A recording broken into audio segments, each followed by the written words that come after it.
The rain was falling hard that night, drumming on the hood of Officer Daniel Harker's patrol car like 1,000 desperate fingers. Had been driving the same route for nearly an hour, his headlights slicing through the misty streets of downtown Raleigh. It was past midnight, and the city was silent except for the hiss of tires on wet asphalt and the hum of the radio. Daniel had been a police officer for 9 years, had seen robberies, car wrecks, overdoses, and shootings, had carried limp bodies out of burning houses, talked suicidal teenagers down from rooftops, and once he even held a dying man's hand until the ambulance arrived. But that night would be the one story he could never tell without his throat tightening. He had just turned onto 6th Avenue when the radio crackled to life. Unit 27, possible disturbance near Jefferson Park. Reports of a child wandering alone. Daniel straightened in his seat. Jefferson Park was barely 2 blocks away. He switched on his siren, its mournful wail echoing down the empty streets, and pressed the gas pedal.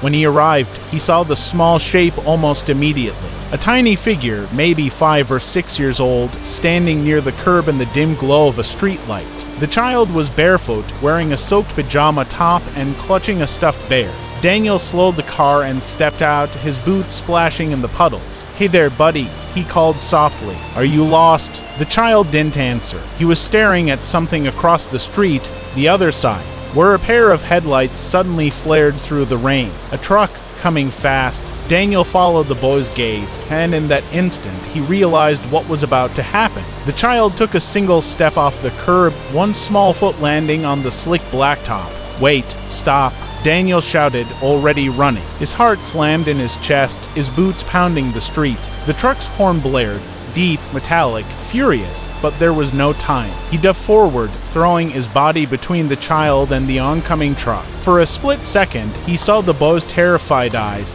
Then the impact came. Metal screamed, tires shrieked, the world went white. When Daniel opened his eyes, he was lying on the pavement. Rain pelted his face. His vision swam, the siren's echo fading somewhere far away. The truck had stopped, its driver stumbling out, shouting something he couldn't understand. "Kid," Daniel croaked. "Where's the kid?" Then he saw him, the little boy sitting on the curb crying. The teddy bear clutched tightly against his chest. Alive, relief flooded Daniel's body. He tried to move, but pain lanced through his ribs, sharp and electric. He could taste blood. A paramedic's voice came from somewhere above him, calm and professional. "Stay still, officer. You're going to be okay." He wanted to laugh. "Okay," he thought.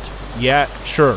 Later, at the hospital, the doctors told him his left leg was broken into places. 3 ribs cracked, and he had a concussion. "You're lucky," one of them said. "Another inch and that truck would have killed you." Daniel smiled faintly. "Was the kid okay?" The nurse nodded. "Perfectly fine. His parents are here. They want to thank you." He didn't want thanks. He just wanted sleep. But when the parents entered, a young couple drenched and trembling, the mother burst into tears. She gripped his hand tightly, sobbing. "You saved our son. We can never repay you." Daniel simply nodded. "Just make sure he stays safe," he murmured before drifting into unconsciousness. Weeks passed. The story spread. Officer risks life to save child. Newspapers printed his photograph, and television anchors called him a local hero. But Daniel hated the word hero. To him, it implied choice, and that night, there had been no choice. He returned to work 3 months later, his limp barely noticeable. Every time he passed Jefferson Park, he slowed down,